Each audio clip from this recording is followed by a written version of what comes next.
ఇన్ని సంవత్సరాలు వీళ్ళకి ఎట్లా అలవాటైంది పాకిస్తాన్ కంటే ఎవ్వరు అట్లాంటి దమ్ము ధైర్యం చేయలే. ఆ ఇండస్ వ్యాలీ ట్రీటీని ఆపేంత.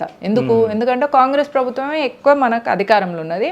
ఆ అధికారంలో ఉన్నప్పుడు కూడా కాంగ్రెస్ వాళ్ళకు భయపడుకుంటూనే ఉన్నది. ఇప్పుడు కూడా చూడండి, వాళ్ళు ఇండియన్ ఆర్మీ డ్రెస్సులు వేసుకొని వచ్చి షూట్ చేసిండ్రు కదా.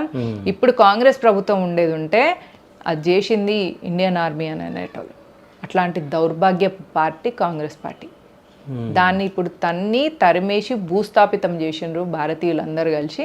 మోదీని తీసుకొని వచ్చిండ్రు. మోదీ ఏమో దేశం కోసం ఇంత పనిచేస్తున్నారు అనే అక్కసుతోనే వాళ్ళు మోదీకో బోలో అని అన్నారు.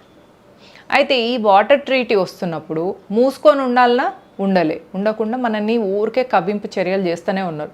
ఏం తిరిగి చెయ్యమా అంటే మరి చేస్తూనే ఉన్నాం కదా. మనము సర్జికల్ స్ట్రైక్ చేస్తే యూరీ అటాక్ రిటాలియేట్ చేసినాం. ఎన్ని చేసినా కూడా ఈ కుక్క తోక వంకరగానే ఉంటుంది. దీనికి ఇట్లాంటి ట్రీట్మెంట్ సరిపోతలేదు. పాకిస్తాన్ని 3 ముక్కలు చేసేయాలి. ఒకటి సింధు ప్రావిన్స్ కింద చేయాలా, నెక్స్ట్ పంజాబ్ ఎక్కడైతే అమృత్సర్ ఆ ఏరియాలో పంజాబ్ని వాళ్ళ ప్రాంతం ఉంది కదా సిక్కులలో, ఆ ప్రాంతాన్ని సెపరేట్ చేయాలి. బలూచ్లు వీళ్ళ దౌర్జన్యాలను తట్టుకోలేక విడిపోవాలని చూస్తున్నారు. బలూచిస్తాన్ని 3 ముక్కలు చేయాలి.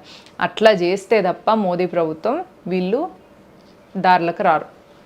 దీనివల్ల మనం కేవలం భారతదేశానికి సేఫ్టీ సెక్యూరిటీ కాదు, లోక కళ్యాణం చేసిన వాళ్ళం అవుతాం. మనం ప్రపంచానికి కూడా ఒక టెర్రరిస్ట్ దేశం, అడక్కదినే దేశం. ఇప్పుడు ఇన్ని రోజులు ఏంది, వీళ్ళు బెగ్గింగ్ బౌల్ పట్టుకొని చైనాను, అమెరికాను, అన్ని దేశాలను మాకు ఇంత ఇవ్వండి, ఫండ్స్ ఇవ్వండి, మా దేశం అడక్క తింటున్నాం, మేము గోధుమ రొట్టెలు పిండిస్తేనే రొట్టెల కోసం ఎట్లా కొట్టుకొని చచ్చిండ్రు, టమాటాలు మనం ఇవ్వలేదని అప్పుడు చచ్చిండ్రు.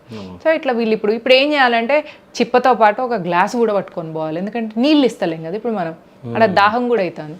తిండి లేకుంటేనన్నా అదో నీళ్ళు తాగి బతకొచ్చు. నీళ్ళే లేకపోతే ఏదైతే 1960లో నెహ్రూ గారు సైన్ చేసిన ట్రీటీ ఏదైతే ఉందో ఆ ట్రీటీని ఆపేయడం వల్ల వీళ్ళకి బుద్ధి చెప్పే వాళ్ళం అవుతున్నాం మనం.